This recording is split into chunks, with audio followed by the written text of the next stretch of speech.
Alô, galera do canal Geografia em Ação com o professor Ederson, e nesta aula iremos trazer o assunto sobre o continente americano, clima e vegetação.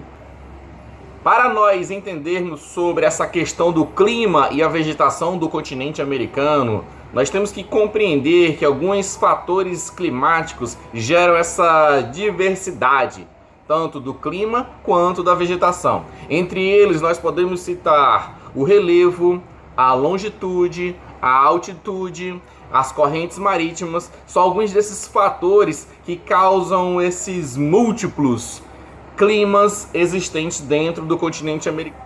Vamos começar pelo clima equatorial. Ele incide basicamente na América do Sul, nas regiões próximas à linha do Equador, na zona tropical. São regiões que têm uma alta incidência de raios solares, que por sua vez provoca médias térmicas em torno de 25 graus Celsius. Além do mais, as chuvas são abundantes o ano inteiro. Nessa região da América do Sul acontece um processo chamado de evapotranspiração, onde a transpiração das plantas e a evaporação das águas de rios, riachos e lagos provocam uma grande umidade do ar, que faz com que chova naquela região o ano inteiro. Veja o vídeo.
No clima equatorial, nós temos a presença das florestas equatoriais, mais conhecida entre nós como a floresta amazônica.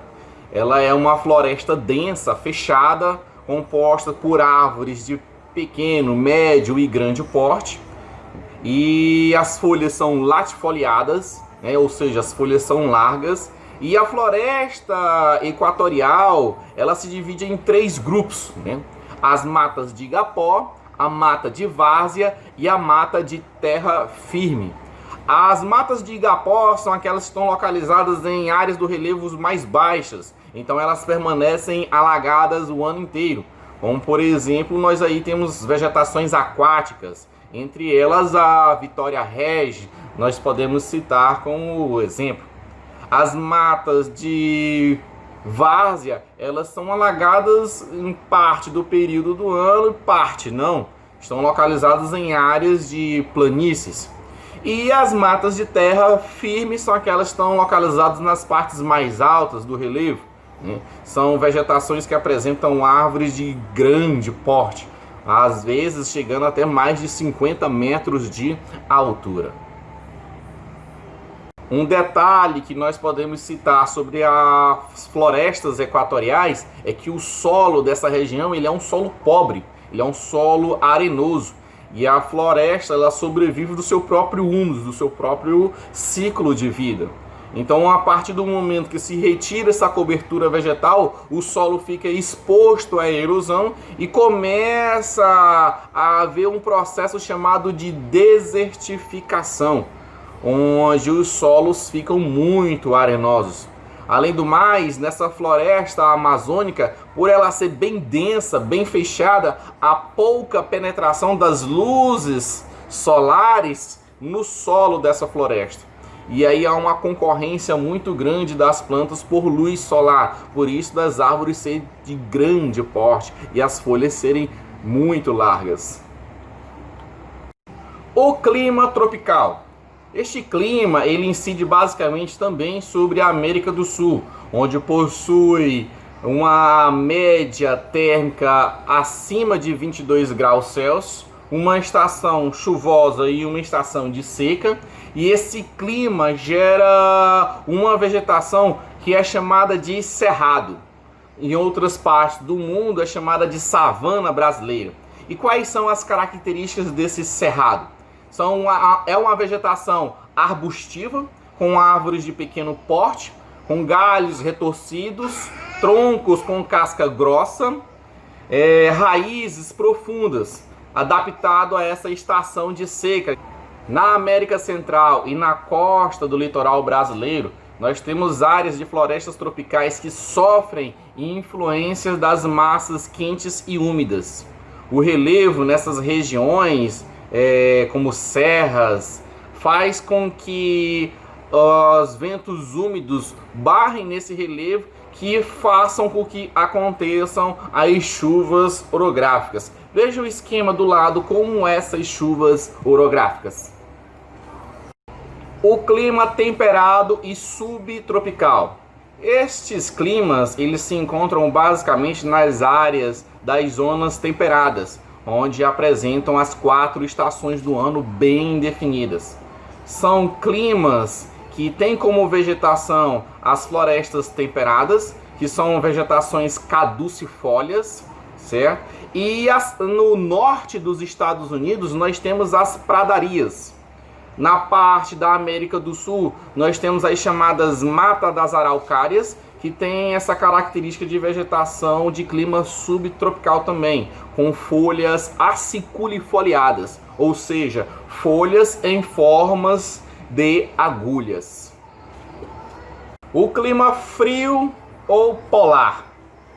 Esse tipo de clima, ele se apresenta nas altas latitudes, nas regiões mais próximas às zonas polares ou até mesmo na zona polar. São climas que apresentam invernos muito rigorosos, com temperaturas que giram em torno de menos 19 graus Celsius. Esse tipo de clima tem como vegetação a tundra.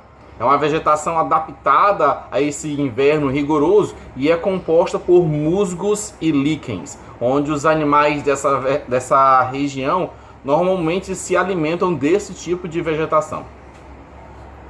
Na parte norte dos Estados Unidos e Canadá, há uma vegetação também chamada de floresta de taiga, floresta boreal ou coníferas. São vegetações homogêneas, são vegetações coníferas que não apresentam uma grande diversidade de espécies e tem como folhas aciculifoliadas, ou seja, adaptadas a esse inverno rigoroso, a esse clima frio destas regiões. O clima frio de montanha, como o próprio nome já diz, localiza nas partes montanhosas do continente americano, ou seja, nas cadeias de montanhas da costa ocidental.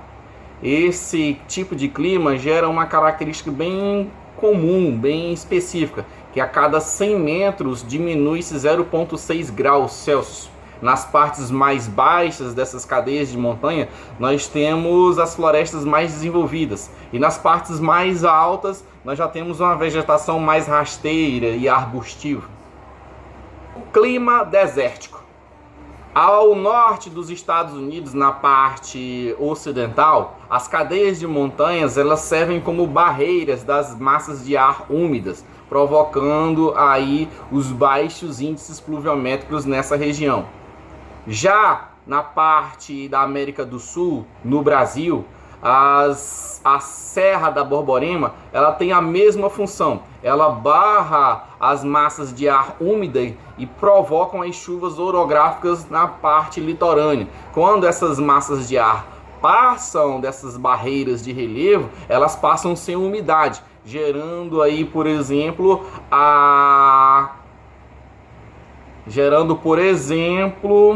o sertão nordestino, onde os índices pluviométricos são abaixo de 700 milímetros anuais. Chegamos ao fim dessa aula. Não esqueça de deixar seu like, se inscrever no canal para seguir